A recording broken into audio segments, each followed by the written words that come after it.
जय हिंद साथियों, आज की इस वीडियो में हम बात करेंगे जो उत्तर प्रदेश पुलिस की नई वैकेंसी आ रही है 51,216 पदों पर। इसमें बहुत से बच्चे पूछ रहे हैं कि क्या इस अन्य राज्य वाले फॉर्म को भर सकते हैं। तो हम इसमें बता रहे हैं कि अन्य राज्य वाले फॉर्म को भर सकते हैं, लेकिन आपको किस कैटेगरी में जाना पड़ेगा इसके लिए आप वीडियो को पूरा देखिए और यूपी वाले भी वीडियो को पूरा देखिएगा। हम इसमें कुछ पॉइंट आपको बताने जा रहे हैं। देखिए, पहले बात करते हैं अन्य राज्य वाले के लिए, यानी जो उत्तर प्रदेश से हटकर है अन्य राज्य वाले, इसके बारे में बात करते हैं कि यानी इन विद्यार्थियों के लिए उत्तर प्रदेश पुलिस में कैसे सिलेक्शन लेना है इसके बारे में। देखिए, अन्य राज्य से हो गए राजस्थान, छत्तीसगढ़, मध्य प्रदेश, उड़ीसा, बिहार, यानी अन्य स्टेट वाले उत्तर प्रदेश को छोड़कर। देखिए, उत्तर प्रदेश को छोड़कर जो अन्य राज्य वाले हैं उत्तर प्रदेश पुलिस की वैकेंसी में शामिल हो सकते हैं। देखिए, एक उत्तर प्रदेश पुलिस की जो वैकेंसी आती है इसमें ही उत्तर प्रदेश का जो अन्य राज्य वाले हैं, यानी उत्तर प्रदेश से छोड़कर अन्य राज्य वाले, तो उत्तर प्रदेश पुलिस में वैकेंसी में ऐसा कभी नहीं लिखा है कि अन्य राज्य वाले के लिए सीट कितनी अनारक्षित है, यानी अन्य राज्य वाले 10% भर सकते हैं, 15% भर सकते हैं, ऐसा कभी नहीं देता है उत्तर प्रदेश। लेकिन अन्य राज्य वाले देते हैं। जैसे अभी छत्तीसगढ़ में 2019 में फॉर्म आया था पुलिस का छत्तीसगढ़ में, उसमें दिया था कि अन्य राज्य वाले सिर्फ 10% रहेंगे, लेकिन उत्तर प्रदेश में कभी ऐसा नहीं देता है कि अन्य राज्य वाले 10%, 15%, 20%, ऐसा कभी नहीं देता है। यदि आपका सिलेक्शन लेना है तो आप आज ये 50% भी हो जाएंगे तो उत्तर प्रदेश आपका सिलेक्शन ले लेगा। अन्य राज्य वाले जैसे राजस्थान, छत्तीसगढ़, मध्य प्रदेश, उड़ीसा, झारखंड, बिहार, कहीं से हो आपका सिलेक्शन ले लेगा। लेकिन सिलेक्शन होगा किसमें आपका, तो यूआर में, जिसको बोलते हैं अनरिजर्व। समझिए, यहाँ पर देखिए जनरल सीट आता है, जनरल, ओबीसी, एसी और एसटी। यहाँ समझिए, समझाने के लिए बता रहे हैं। देखिए, यह बता रहे हैं उत्तर प्रदेश वाले के लिए, समझिएगा, यह है उत्तर प्रदेश वाले के लिए। यानी यूपी का जब फॉर्म आता है तो इसमें छूट मिलता है, जनरल को छोड़कर ओबीसी, एसी और एसटी को छूट मिलता है। अब एक जुटा है ईडब्ल्यूएस, इसको भी छूट मिलता है 10%, ईडब्ल्यूएस। लेकिन इसके बारे में नहीं बात करेंगे, हम अभी अन्य राज्य वाले के लिए बारे में बात कर रहे हैं। तो देखिए, जैसे यूपी में फॉर्म आ गया तो देगा जनरल, ओबीसी, एसी और एसटी, जहां पर ओबीसी को भी छूट मिलता है, एसी को भी छूट मिलता है और एसटी को भी छूट मिलता है। तो जब अन्य राज्य वाले फॉर्म को भरेंगे, जैसे मान लीजिए आप अन्य राज्य से हैं, मान लीजिए आप है राजस्थान से और आपका जो कास्ट है वह है ओबीसी, आपका कास्ट कौन सा है, ओबीसी। तो जब उत्तर प्रदेश पुलिस में आप फॉर्म भरेंगे उत्तर प्रदेश में, तो आपका जो कैटेगरी हो जाएगा वो जनरल हो जाएगा, जिसको यूआर लिखता है, अन रिजर्व लिखता है। देखिए, आपका कास्ट है ओबीसी, लेकिन आपको फाइट करना पड़ेगा किसमें, तो जनरल में। सब कुछ आपका जनरल में होगा। ये नहीं कि आप ओबीसी हैं तो इसमें भी ओबीसी में आ जाएंगे, ओबीसी का जितना मेरिट बनेगा उतना आपका भी बनेगा, नहीं बनेगा। अब इसमें यह नहीं है कि आप राजस्थान से ओबीसी कैटेगरी में आते हैं तो यहाँ पर यूपी में भी ओबीसी में आएंगे, ऐसी बिल्कुल बात नहीं है। आप ओबीसी में हैं तो इसमें जनरल में जाएंगे, यूपी में आएंगे तो जनरल में हो जाएंगे।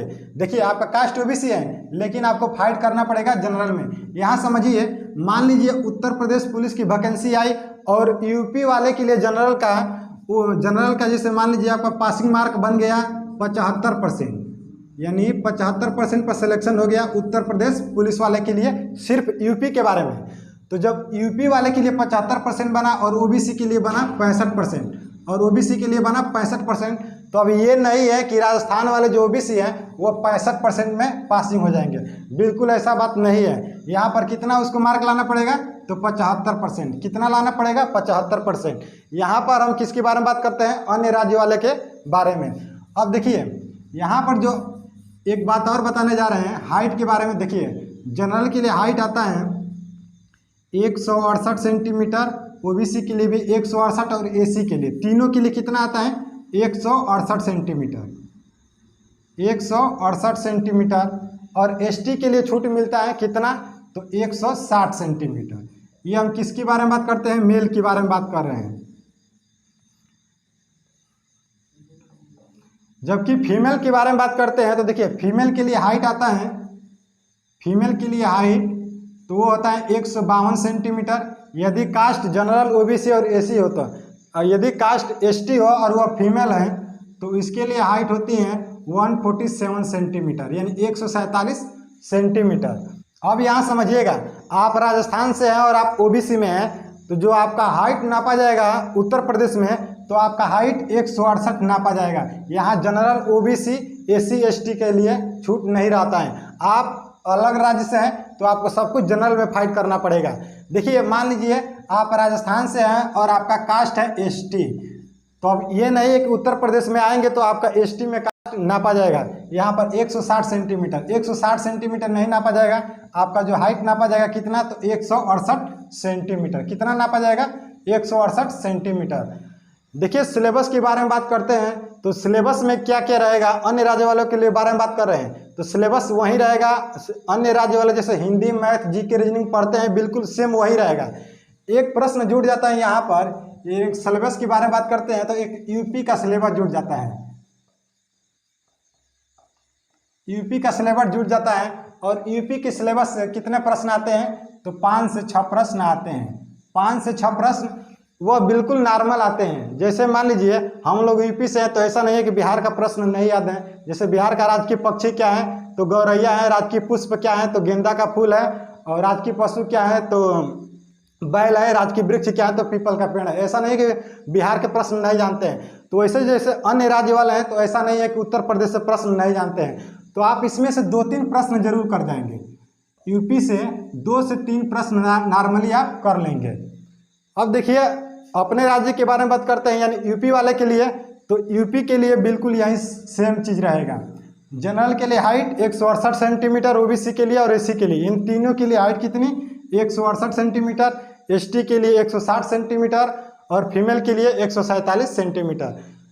तो यूपी वाला ध्यान दीजिएगा, यहाँ पर आपको जो छूट मिलता है वो पासिंग मार्क में छूट मिलेगा। ओबीसी एससी और एसटी के लिए अलग पासिंग मार्क बनेगा।